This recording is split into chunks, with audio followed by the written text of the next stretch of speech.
What is going on, guys? This is Firm77 coming at you. Brand new video. We are going to be doing another hockey stick review. This time we are going to be taking a look at the brand new CCM Ribcor Trigger ASY. Now today I have two different triggers to be reviewing. I have mine and I have my friend's. And the only reason I'm doing two is because they are two different curves and they are two different flexes, so we can talk about them, discuss how different they feel. The only difference is that his is a little shorter than mine. He cut his to his own custom length, which actually improves the flex and makes it a little better for him. That's the way he likes it. That's the way he likes to shoot.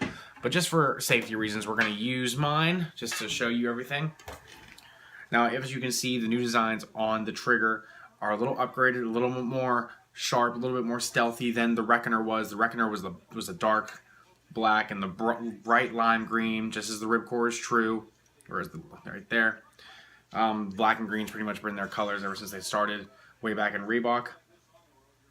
But the white actually pops out really nicely. As you can see, the letters on the shaft are all bright white, and I actually really like it. I didn't think I was going to like it at first because I like a more dark colored stick, but I like the way that they pop, and you can see it on the ice, and it really looks really good. Now, getting down to it, if you want to talk about the mechanics of the trigger, there's not a lot different than the Reckoner was.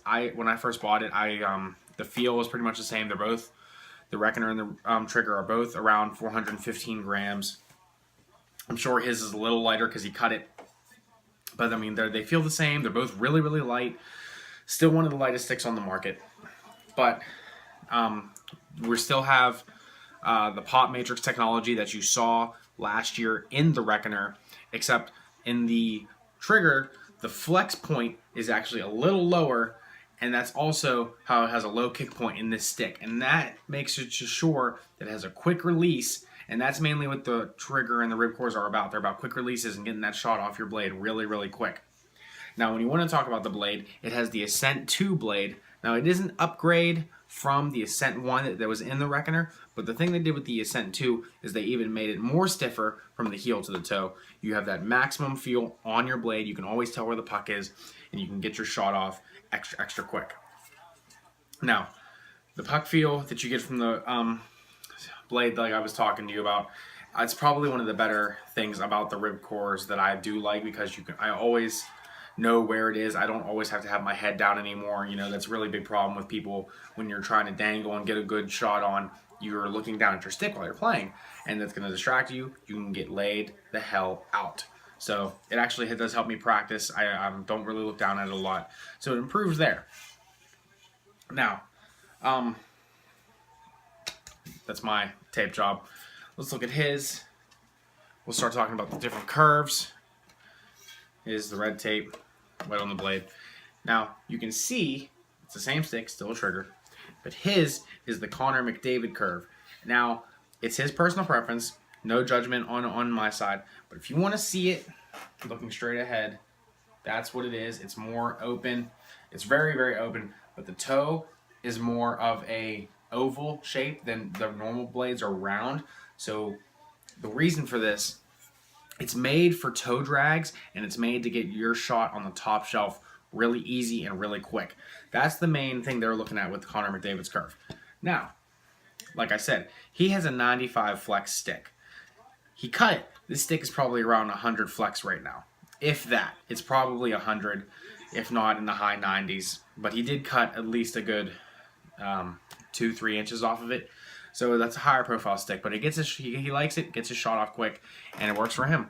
Now, what I usually don't cut my sticks. I haven't been known to. I like my sticks long. No pun intended. But I like them long because I'm also a defenseman whenever I want to play.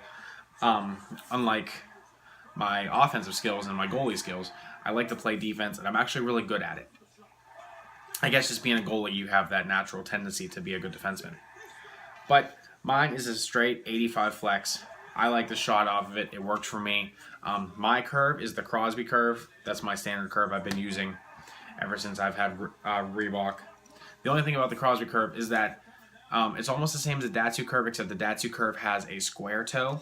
And the Crosby Curve, like the Datsuk, is the all-in-one. You have a good, hard shot. It's very accurate. You can place your shot pretty much anywhere. Keep the good control. Plus, the Ascent 2 blade helps you out with that. It is a open curve, and the curve starts in the middle of the blade, while the McDavid curve starts in the middle and it goes even more on the toe.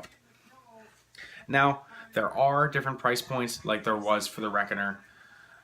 There is the 45, 47, and 49Ks, and then of course there is the Trigger. Now, which is different from this year is that the 49 and the 47 both have the pop matrix technology, which is the one concave wall in the shaft, which keeps the fibers in permanent tension. We all know that. It's one of the more amazing technologies that Ribcor's come out with.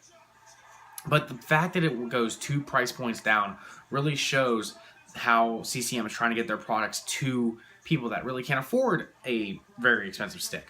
And it helps other people, learn how to use the technology and the benefits from it. And I really think that's a really cool thing on their part, because with the Reckoner, it only went down 1 price point where you got the pop matrix, and then the price point below that you got the ribs, and the very lowest price point you don't have anything. So they're doing a pretty good job with that. Overall, like I said, it is basically just a Reckoner with a brand new paint job and a few improvements in the technology. I love both of them. I'm still going to use my Reckoner as much as I want to use my Trigger. I do recommend that if you are in the market for a dangler's type stick and you like the Reckoner, I do recommend getting the Trigger. It is worth it. My shot is definitely a little faster from my Reckoner to my Trigger. I did clock it. It's a little harder, but I mean, it basically is the same stick. So if you're in the market for one, definitely pick one up. I had it a few days before release. I knew a few lucky people got me hooked on it, so I definitely recommend it. You can find it on Hockey Monkey, Total Hockey. Those are my top 2 websites. I do know that Inline and Ice Warehouse does have it. I'm just more experienced with Total Hockey and Hockey Monkey. Well, thanks for watching this, guys. I do appreciate it. Watch out for more videos. We got a lot of things planned for tomorrow. We're going to our normal spot. I'm going to record some videos of my new CCM Premiere gear. Going to get some GoPro videos going on. We're going to get some pictures, and we're going to have a lot more stuff coming for you tomorrow. See you then.